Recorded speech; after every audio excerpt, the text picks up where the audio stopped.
В детском онкологическом отделении медцентра прошла всероссийская акция «Новогодний десант». В рамках акции спасатель Ренат Фабрин, переодевшись в костюм Деда Мороза, четырежды спускался с крыши больничного корпуса при помощи альпинистского снаряжения, поздравляя детей с Новым годом по рации.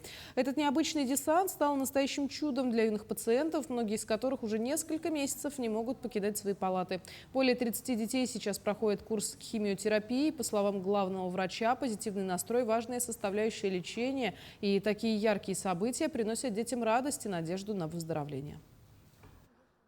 Ну, здесь обязательно нужна альпинистская подготовка. Я много лет работал спасателем, поэтому этот предмет очень хорошо изучал.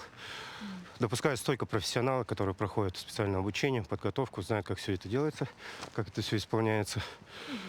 Да, и главное, правильно соблюдается правила техники безопасности.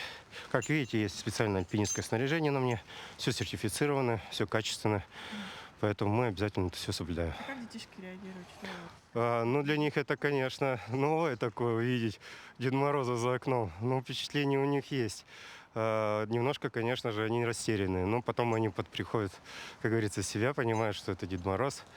Когда особенно входит Снегурочка, они понимают, что наступает праздник.